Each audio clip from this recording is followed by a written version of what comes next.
Okay, I guess I'm live. So, Carl here, and I wanted to give you a kind of a quickie update, and I wanted to try this live thing. So, as you know, I've been working on that Radio Shack stereo, and I can't believe it. ZB 1971 somehow found the schematic for that. And I guess that Akai had made they had sold the exact same model, and and he found the schematic for that. CB man, thank you, amigo. Thank you so much. So I've got that. I've been looking at it. Uh, I haven't went in and dug into it yet. I'm kind of working through uh, a few things right now. One of the deals, and this is just like a quickie health update because I know some of you asked about it. Uh, I told you that I had that flutter in my heart, and that's what stopped my operation. They were going to do my, when they were going to fix my artery, my aorta deal, and so I went back up to Ann Arbor and I talked to the cardio guys, and the guy there he told me, he said, we got a deal that will fix that flutter. He goes, uh, we have 98% success rate with it. And I thought, well, that's cool. And he said, we'd prefer to do that before you have your aneurysm deal done. So I said, well, that's, whatever you guys, it's your show. So, and he said, we don't know if we can do it or not because sometimes it takes up to 6 months. Heck, I got home later that day and I got a phone call and they said, hey, we can get you in. So sometime in October, I'm going to go up there. Now, here's the deal. What they do is like with the aneurysm thing, they were going to go into the artery in my groin. They go up and they put that thing in and they fix it. Well, this deal, they must like your groins because they're going up now uh, into the vein that goes back up into the heart through there. And what they do is they actually go up and they go into the heart, and they find out they find the area, they study it, and they find the area that on the heart is causing that. It's a nerve that's causing that flutter. And what they do is they take and they run wires up to that, and through radio frequency, they burn that area, and it stops that from making that jumping. And then they go in, and while they're in there, then they actually reshock the heart, and they get it back on the regular rhythm. Which, when you think about it, I think people that have pacemakers, if theirs start to go a little off, I think that does that automatically. But this, they said it should do it, and it should be fine. And like I said, their success rate is really high, which is cool. And then so that should like lead me for when they do the aneurysm. Hopefully, it won't be jumping around. Now, I know the anesthesiologist had stopped the original operation, and they didn't know if that was actually going to be, uh, something because the anesthesiologist. Hey Stan, how you doing, buddy? Uh, by the way, is it coming through okay?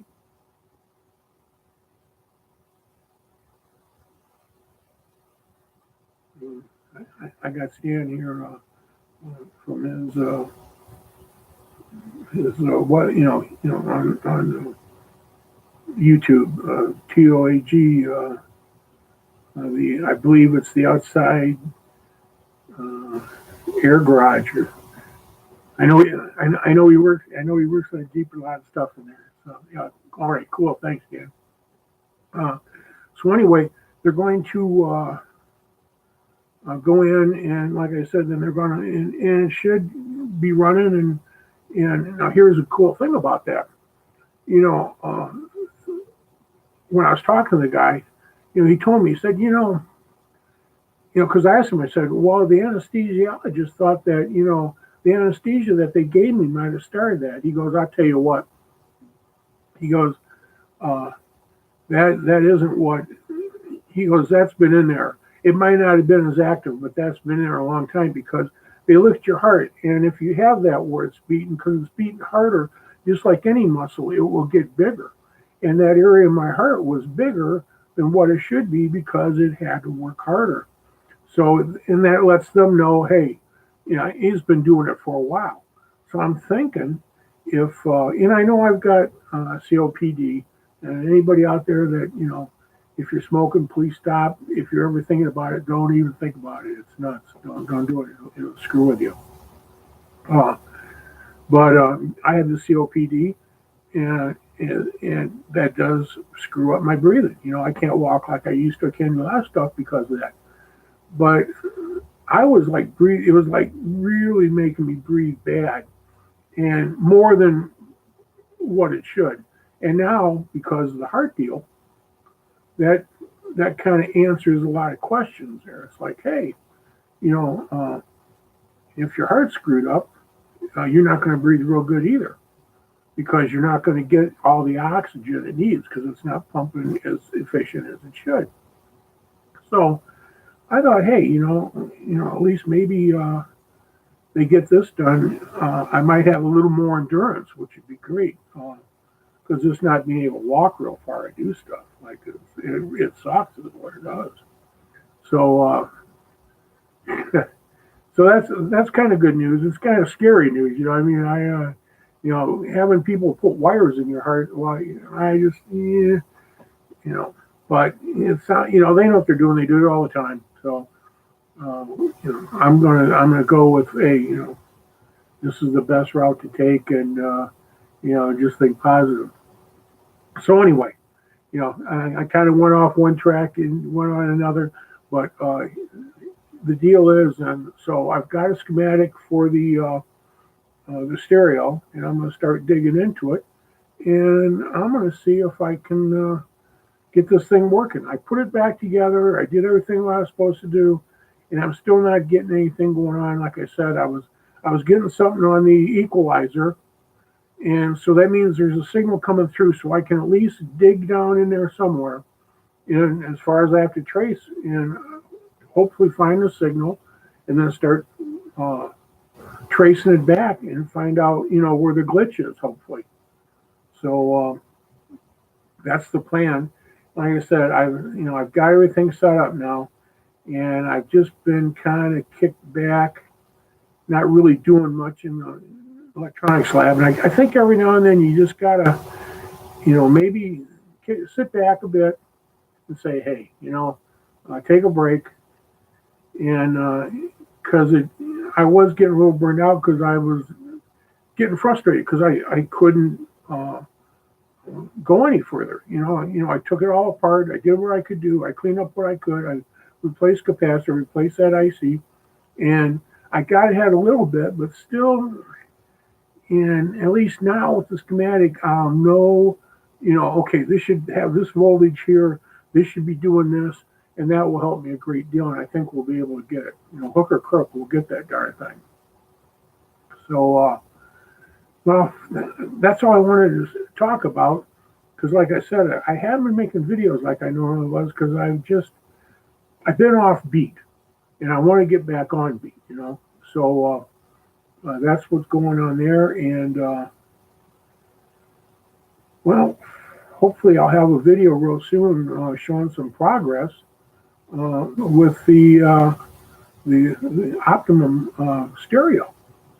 And like I always say, man, I so appreciate everybody sticking with me and coming and watching the videos, because I do have these lags in time, and but hopefully I can change that and show some progress. Because, if you're not showing any progress, I can't see, I'm just bringing you back up and go, yeah, I'm still where I was.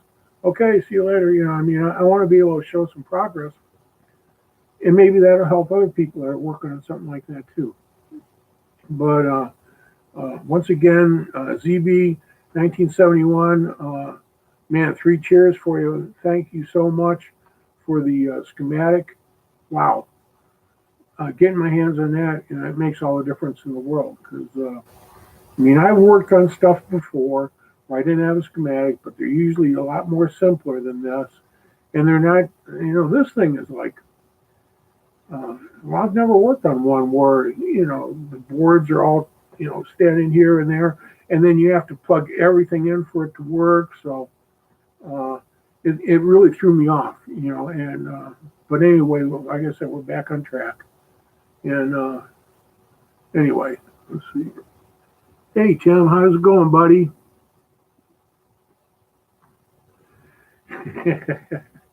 Yeah, the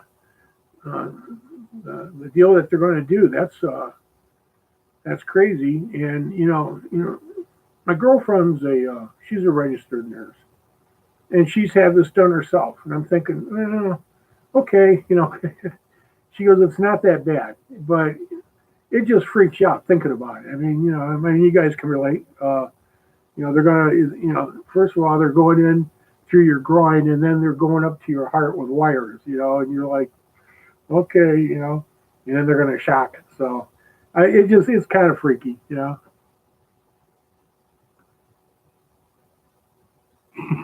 you got it, man. Okay, guys. Well, I'll tell you what. Like I said, I wanted to do like a little live thing, and I'm doing this without an encoder, so that's cool.